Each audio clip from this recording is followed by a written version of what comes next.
Good, how you doing? Good, thanks. What stood out to you so far through 2 games about, I guess, how the offensive line has worked together, given that it was such a new group going into the season? Yeah, definitely. Just being able to build that camaraderie each week. It's something that it doesn't happen overnight. They say Rome wasn't built in a day. So being able to go out there every day in practice and meetings in the afternoons, all that stuff with those guys is just building towards that camaraderie, and we hope to continue to build it each week throughout the season.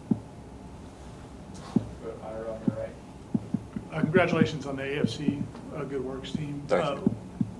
Why is that important to you? Like, have you always been interested in civic work, things like that?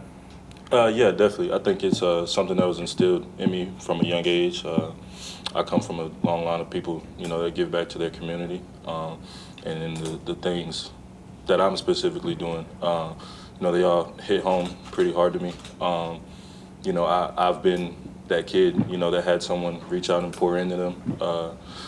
So I try to do that and, give back with my camp back home. My mom went through her breast cancer battle in my earlier years of college. So I saw, how rough that can be on people. And I couldn't imagine someone having to go through that without a support system. So, later this season, in our bye week in October, I'm going down to the Moffitt Cancer Center, giving out care packages to cancer patients there. So I'd say everything that I'm doing is stuff that really, hits home with me. So yeah, that stuff's important to me.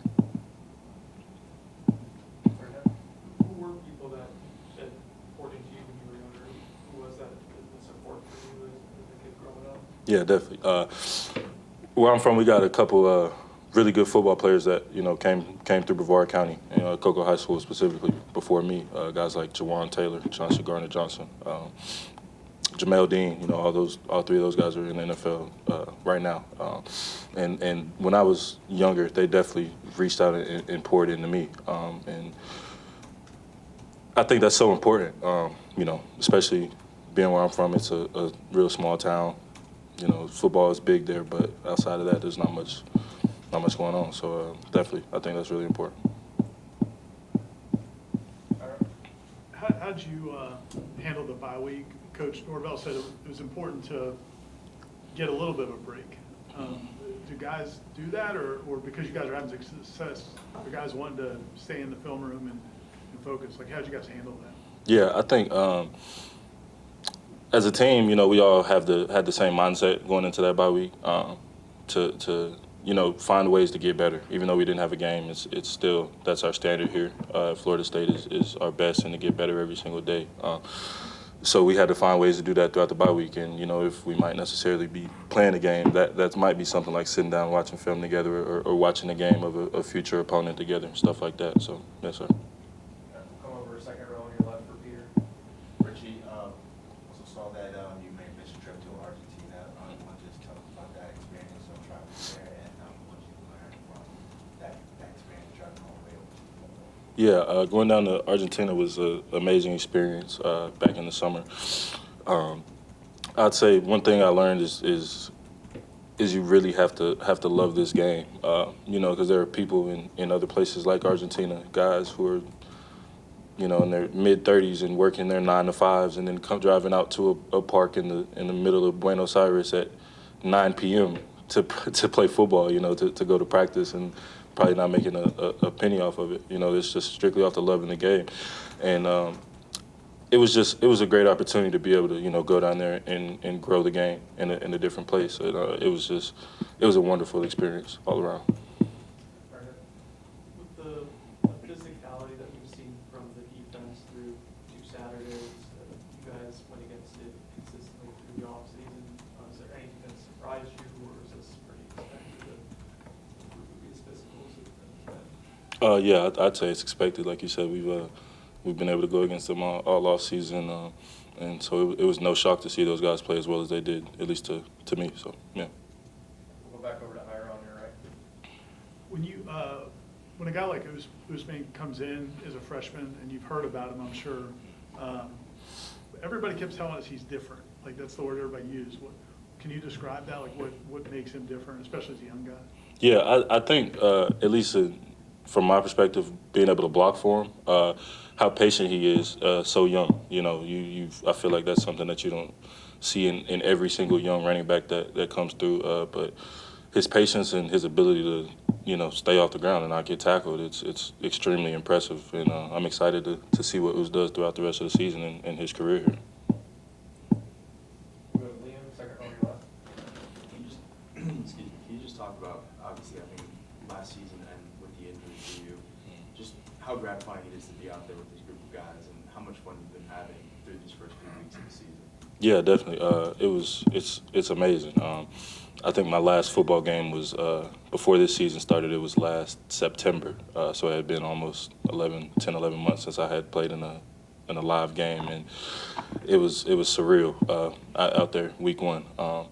For a second, I felt like like a young guy again, like a rookie or something like that. But the guys around me, they're so wonderful to go to work with every single day. Guys like Luke, Gunner, Rizzy, Medball, Micah, it's Otto. I love being in that offensive line room, especially being led by Coach Han.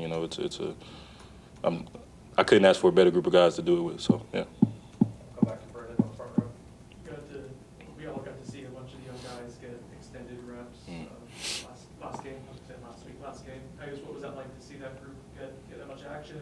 Did anyone stand out to you and we were particularly proud of? I was proud of all of them as a whole. It was a lot of guys first time getting live game reps. It was some guys second or third time. But it was just really good to be able to sit back and get those guys in and let them go, play in a real game, because you can try as much as you want, but you can't really replicate that experience. So it was awesome to see, and I was really proud of that group for sure. Go back to Ira. When you came in here, they're coming off the 13-win season, and then last year goes the way it goes with all the injuries and everything else, and you had another year. Like, were you not tempted to say, well, this wasn't the move, and why were you committed to sticking it out here? No, I definitely would say I wasn't tempted. I love Florida State. Florida State has been wonderful to me ever since I got here, and I have so much faith in Coach Norvell and the rest of the staff. So I wasn't really tempted to go anywhere. And like I said, I have immense faith in them. So I knew, one bad season wasn't, the end all be all.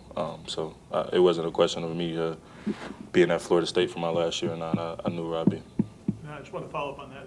When the things you're doing off the field, is the staff supportive of that? Like sometimes you think of football coaches and it's just like football. But like, what kind of support do you receive as you try to do some of the things you're trying to do off the field?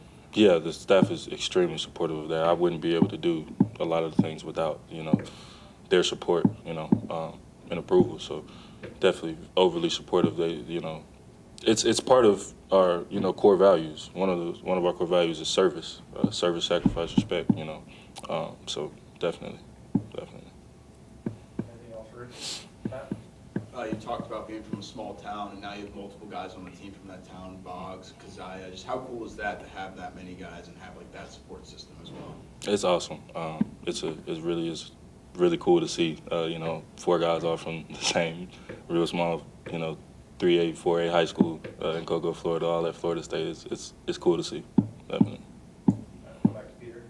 Richie, obviously you want to continue to play football as long as you can, but obviously doing the things that you've done on the field, that you feel that creating all these camps and all this traveling that you made, that you feel like you found another calling outside of football. Once that's over, that you found your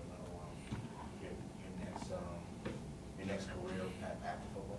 Yeah, definitely. I think, like I said earlier, service is something that's been instilled in me, from a young age. I think right now football helps me out with that a lot, being able to do certain things or do things like, put on a youth football camp, So I think whatever my next calling in life, service will still be a part of that, regardless of, what my day-to-day activity is, Go to Aslan, back row on the right. Rich, I think you call Adrian Medball. Yeah. Has it got a firm midsection? No. Or is it attached to the gym? No, that's just a nickname we got for him. That was his nickname long before he came here. So yeah. I couldn't tell you where it originated from, but it just stuck. So yeah. Anything else? All right, thanks, Richie. Appreciate it, man. Thank you guys. Thanks, Richie. No problem.